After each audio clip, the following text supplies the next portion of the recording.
Здравствуйте, это компания Vivo Telecom, и мы сегодня представим вам еще один Baofeng. Продолжает Baofeng клепать новые модели чуть ли не каждый месяц. Вот сегодня у нас будет на обзоре UV10R. Она, скорее всего, опять по внутренностям, по всем и по своим характеристикам будет похожа на предыдущие модели, но здесь есть одна интересная особенность. На аккумуляторе стоит порт USB Type-C. Он предназначен, естественно, для зарядки быстрой. То есть идет и стандартная зарядка, и можно также подзарядиться от Type-C порта. Поэтому она нас заинтересовала. Сегодня посмотрим. Ну и как бы у нас не пропадает надежда все-таки, что Baofeng начнет делать что-то более-менее интересное и по техническим характеристикам, по избирательности, чувствительности, и перестанет врать в характеристиках, указанных в документации и на фирменных наклейках приемопередатчиков и аккумуляторов. Но сегодня это посмотрим вот на данной модели. Ну, в общем, UV10R от Baofeng. Начинаем, как обычно, с комплектации, с конструкции и перейдем к измерениям. По комплектации сильно долго останавливаться не будем, то есть идет адаптер стандартный для зарядного устройства, то есть никакой зарядки Type-C здесь нет, то есть если будете заряжать аккумулятор от Type-C, то вам придется адаптер и шнурок предусмотреть самостоятельно. Идет гарнитура стандартная, как у всех Baofeng'ов. Ремешок на руку, клипса пластиковая на пояс, инструкция на английском языке, так как мы покупали станцию на AliExpress для обзора. Ну и, соответственно, аккумулятор идет в комплекте литий-ионный. Вот такие вот у него опять впечатляющие характеристики заявлены. 8000 мАч. Ну, естественно, это не так.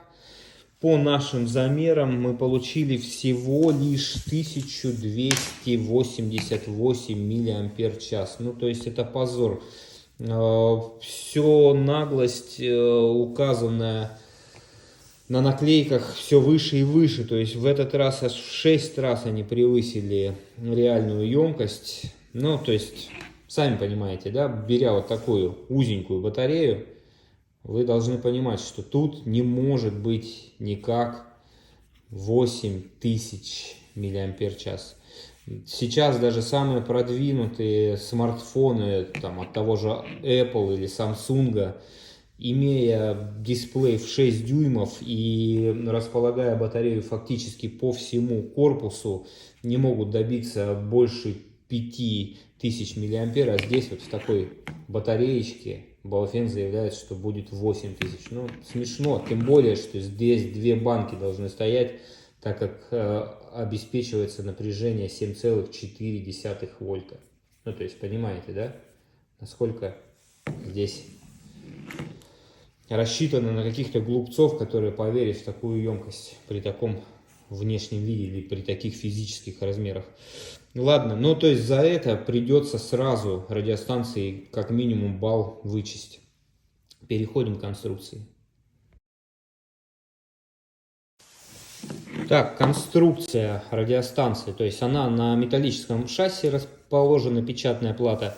Вот так вот станция выглядит, то есть пластиковый корпус двухцветный. Сам пластик нам не очень нравится, потому что он, видите, вот такой, хоть и оранжевой вставки, но такой полупрозрачный, как на дешевых игрушках каких-то. Ну, то есть само качество пластика здесь не ахти. Кнопки резиновые, но у них сразу недостаток такой, что нет подсветки. То есть в любом случае при включении дисплей подсветка загорается, у кнопок подсветки нет.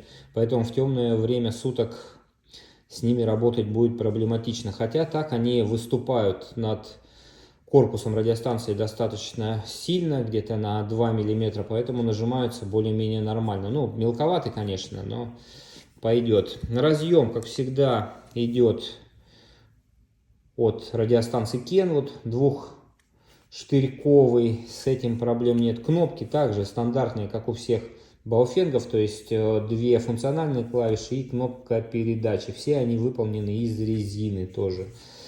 Далее аккумулятор вставляется в паз вот таким образом. Сразу хочу сказать по поводу аккумулятора. Мало того, что емкость у него меньше, да, заявлена, еще вот смотрите в зарядном устройстве, где расположены пазы. То есть пазы расположены далеко, и, соответственно, вы аккумулятор сам на зарядку просто так в стакан не поставите. То есть его нужно ставить обязательно с радиостанцией сразу. Поэтому, как некоторые делают, покупают запасной аккумулятор и, допустим, для постоянной работы станцию забирают с собой, аккумулятор отдельно ставят в зарядку. Здесь такого, к сожалению, не получится сделать. Выход на адаптере 10 вольт, а не 12 тоже.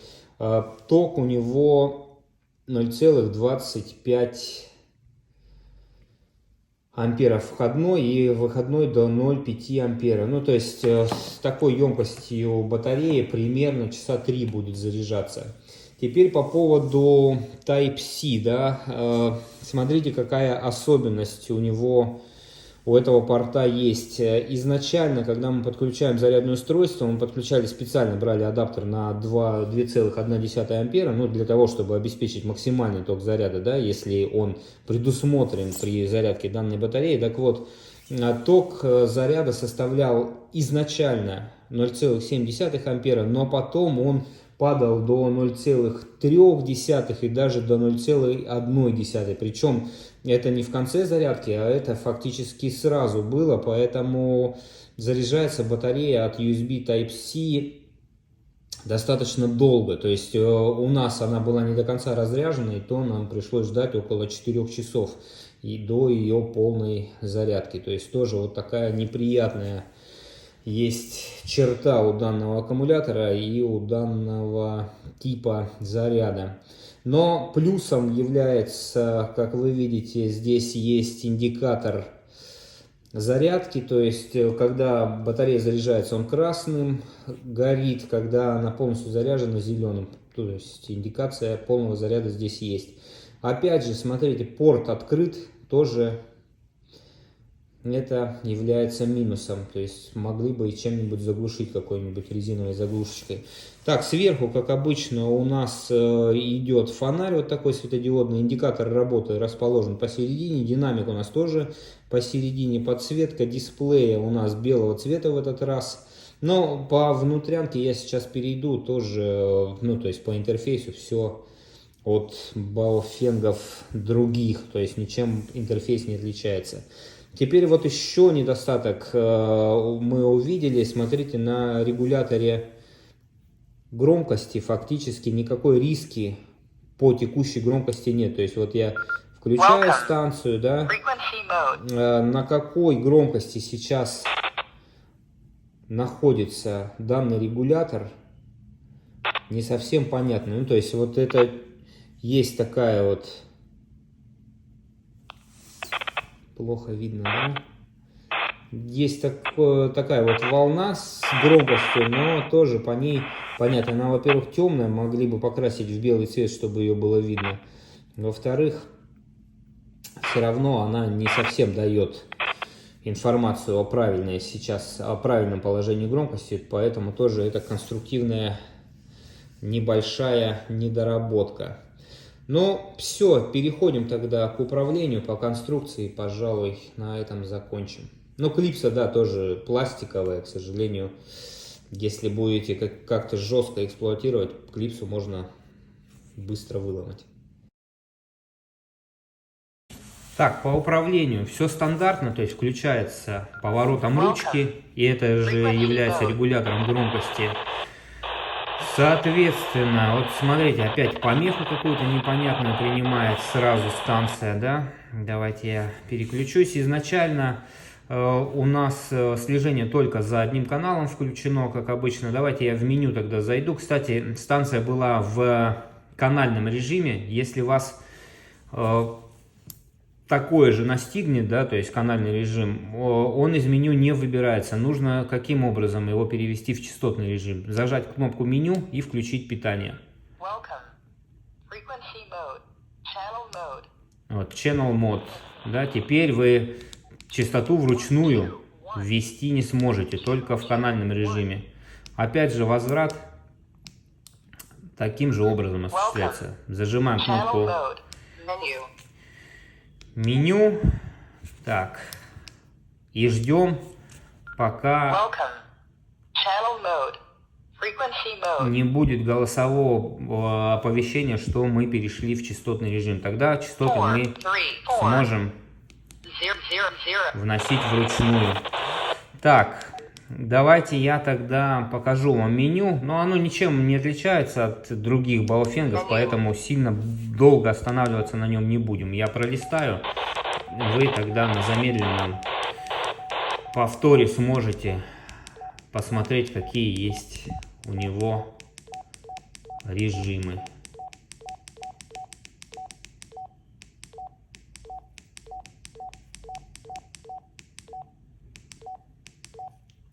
То есть все те же, там сколько их, 40 параметров, 38. По назначению кнопок, смотрите, нижняя кнопка включает FM-приемник, как обычно, длительное нажатие отключает шумодав, верхняя кнопка включает фонарь, два режима, и включает тревогу, сигнал по длительному нажатию. Все, ну то есть управление все такое же стандартное, как и у всех в настоящее время выпускаемых баофенгов аналоговых. Так, ну естественно, разъем антенны SMA вилка стоит на станции. Так, тут у кого-то еще возникал вопрос, что будет, если подключить шнурок к аккумулятору, то есть не будет ли аккумулятор заряжать как пауэрбанк подключенное устройство. Так нет, наоборот. То есть, видите, заряда нет. Заряжается сам аккумулятор от подключенного смартфона. Это горит красный индикатор. Так, просили еще показать скорость сканирования. Сканирование здесь достаточно медленное. Вот. Включаю его.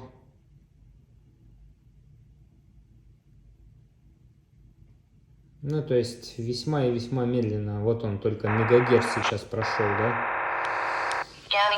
Так что никаких чудес по скорости сканирования тоже здесь нет. Давайте еще взвесим радиостанцию. 239 грамм она в сборе весит без клипса. Ну, то есть клипс еще грамм 10 максимум, она пластиковая. Поэтому станция не тяжелая. Так, проверяем выходную мощность. Сначала на частоте 145. Мощность, как вы видите, высокая. Смотрим. Вся шкала 10 Вт. Соответственно, вот смотрите по третьей графе. Нажимаю на передачу. 4,75 Ватта на 145. И на 434. Смотрим. Ой, тут совсем что-то мало. Даже до 4 Ватт не дотягивает. Так, 3,7 Ватта. В меню выбирается только два уровня мощности. Я вот на 434 сейчас низкий уровень поставил.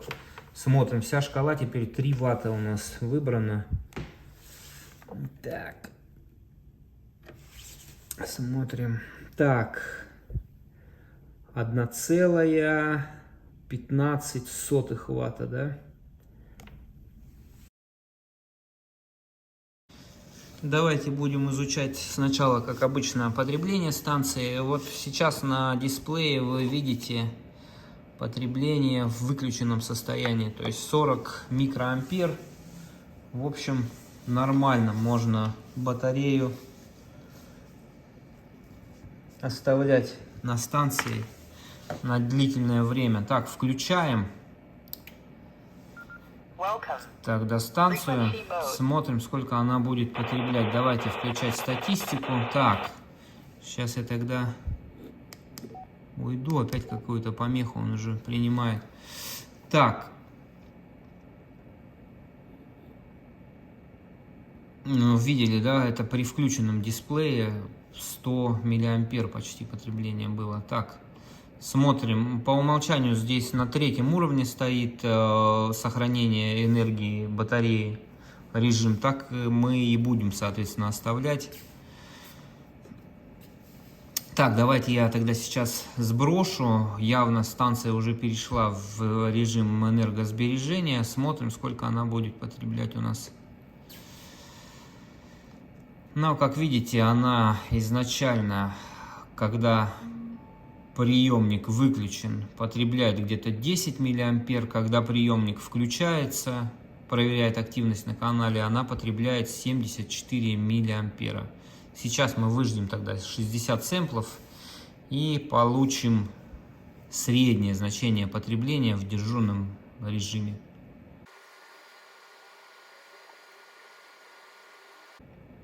Так, выждали 60 сэмплов, 27 миллиампер потребления. Это режим ожидания. Так, сейчас полную громкость я ставлю на станции и будем смотреть, сколько она потребляет в режиме полной громкости на прием. На радиостанцию УВ-10Р 1, 2, 3, 4, 5, 6, 7, 8, 9, 10. Так, на прием она у нас принимает 211, в смысле в режиме приема потребляет 211 миллиампер. Так, теперь передача на полной мощности. Power. Confirm.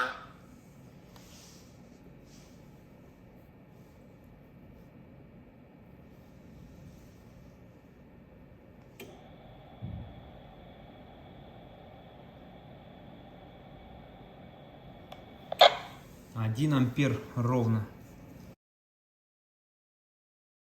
Так, давайте рассчитаем время работы тогда. Получили мы 27 миллиампер потребления в дежурном режиме, 211 миллиампер в режиме приема на полной громкости, 1000 миллиампер передача и емкость реальной батареи 1288 миллиампер час. В итоге мы получаем время работы в цикле 5-5-90 43,2 часа, что в принципе даже неплохо. То есть станция относительно немного потребляет. Еще бы вот если аккумулятор был побольше, вообще было бы отлично. Но 43 тоже неплохой, в общем-то, результат. Измеряем чувствительность.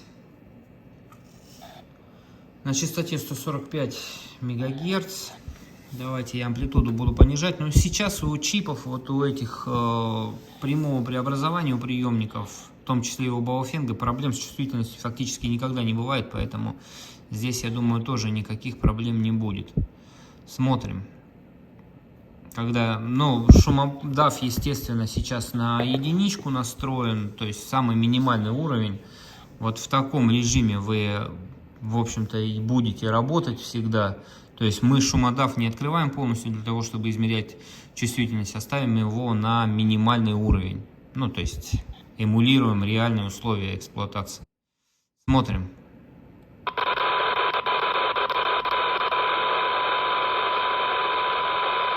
Вот сигнал уже четко слышим, да, полезный. Минус 126 dBm на этой частоте. Так, теперь 434 мегагерца. Тоже смотрим сразу.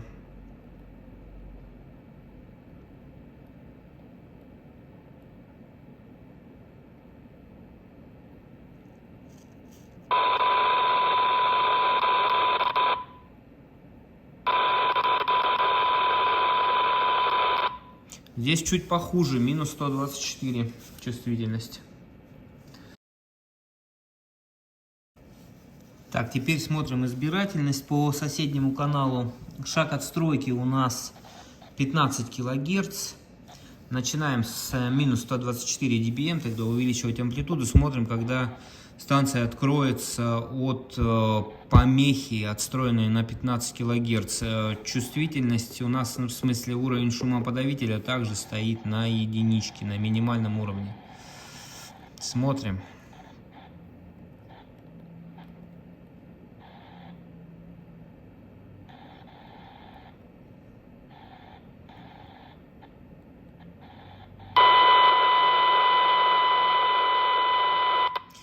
На минус 75 dBm он открылся, соответственно, 25 и 24, 49 единиц при 15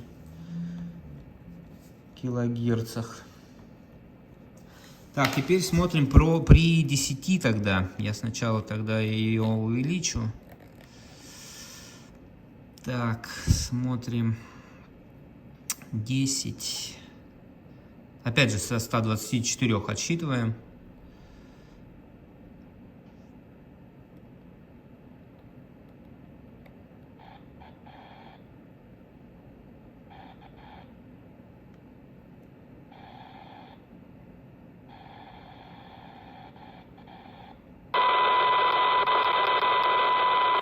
Минус 94, да, то есть 28 единиц при отстройке на 10 кГц.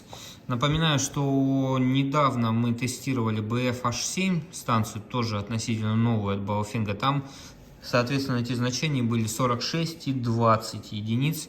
Ну, то есть чуть-чуть здесь избирательность у этой станции получше в этом диапазоне, но незначительно. Опять же, когда она стоит, у нас просто помеха на 434 в офисе идет, то есть и нормальные станции от данной помехи не открываются, а вот все дешевые станции на RDA чипах с прямым преобразованием и со слабой фильтрацией по входу, все постоянно принимают помехи. Так вот, эта станция не стала исключением, тоже она постоянно, невозможно ее использовать в такой зашумленной обстановке, постоянно она принимает на этой частоте какие-то помехи. То есть по избирательности она лучше, к сожалению, по сравнению с предыдущими версиями Baofeng тоже не стала. Ну, по крайней мере, намного лучше не стала. То есть если сравнить, например, ICOM тот же, да, на 434 супер гетеродинный, то, естественно, он никаких помех не принимает. Все же Baofeng и дешевые станции на RDA, они эту помеху постоянно на себя принимают. Так, давайте посмотрим качество приема тогда радиостанции и заодно измерим громкость динамика. Фиксируем показания, смотрим на шумомере, какая будет громкость. Принимаем на радиостанцию Baofeng UV10R 1, 2, 3, 4, 5, 6, 7, 8, 9, 10. Так, громкость динамика составила 116,2 дБ. Передаем с радиостанции Baofeng UV10R 1, 2, 3, 4, 5, 6, 7, 8, 9, 10.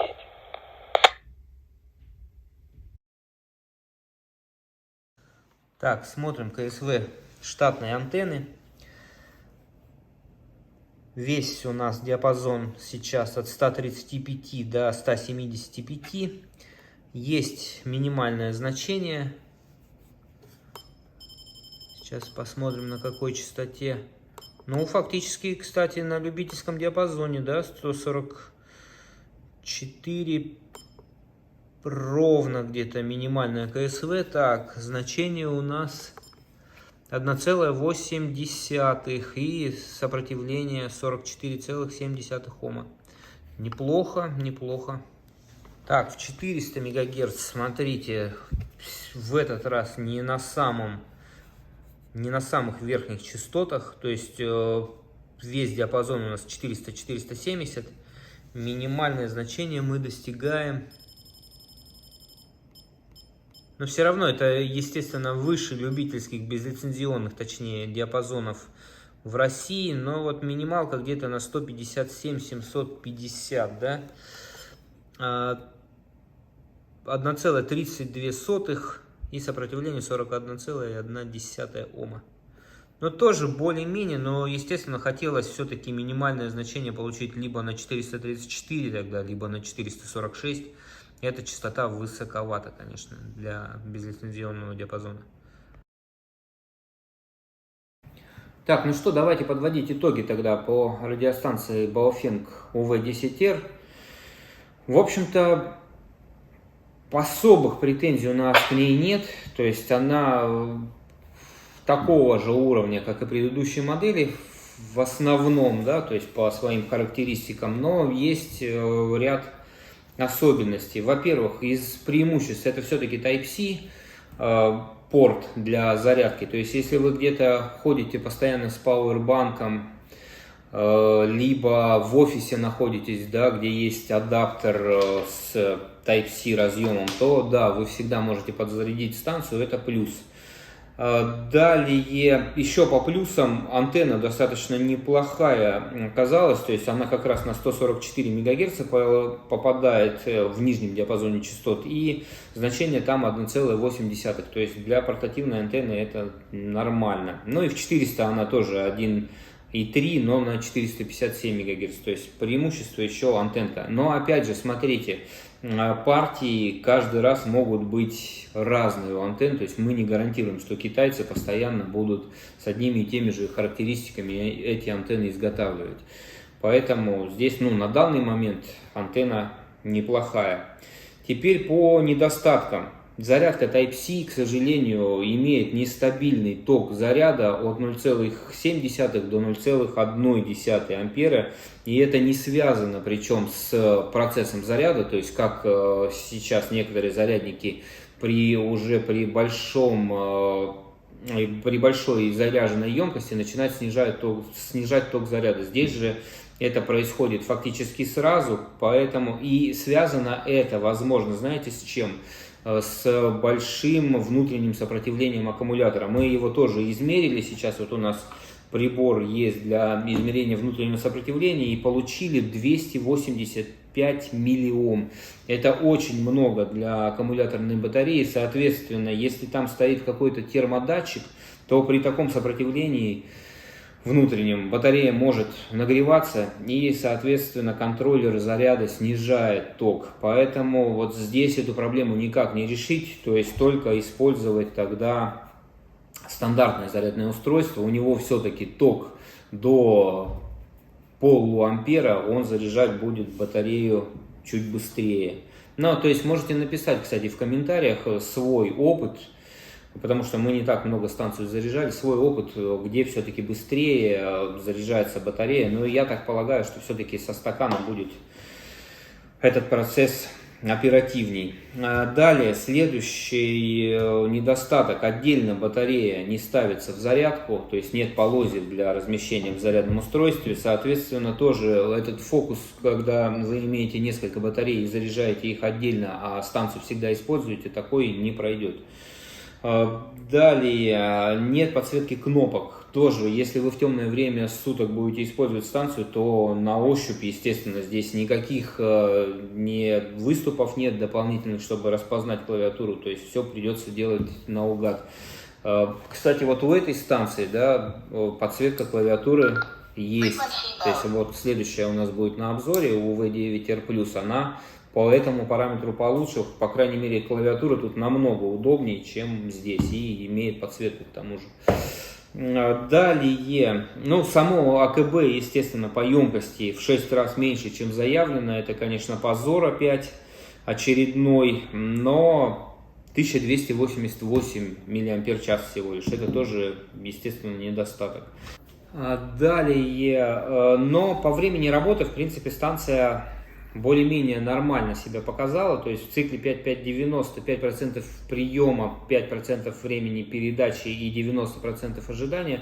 В этом режиме мы получаем 43 часа, то есть более-менее. Но хотя вот BF-H7, да, мы проверяли недавно Baofeng, у него гораздо больше времени работы получилось, там и аккумулятор больше реально идет в комплекте, не такой маленький по емкости.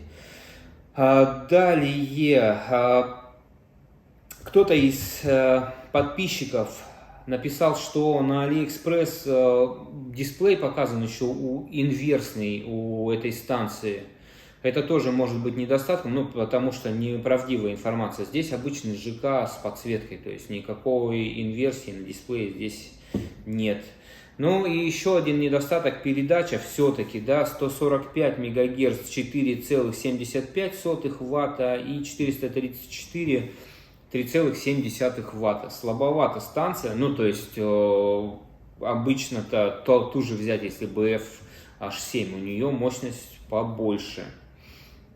Ну то есть какие выводы? Станция интересна только тем людям, кому нужен порт USB Type-C. Во всем остальном она ничем особо не привлекательна. По крайней мере, я имею в виду из линейки станций Baofeng. То есть по управлению, по всему остальному она такая же, и влагозащита у нее тоже никак не заявлена. Ну и понятное дело, что порт здесь открыт наверняка на антенных разъемах, никаких прокладок нет, поэтому по влагозащите она будет слабовата. Вот эта станция интересна, мы следующую ее изучим, она более перспективная, конечно.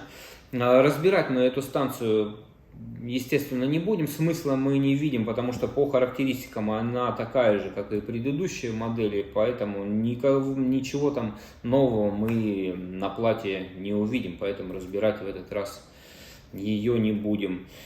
Ну все, вроде бы все моменты мы озвучили, какие нас просили. Задавайте вопросы, если у вас по данной станции есть, постараемся ответить. Кому видео было полезным, подписывайтесь на канал и ставьте лайк. Всего вам доброго, это Vivo Telecom, до свидания.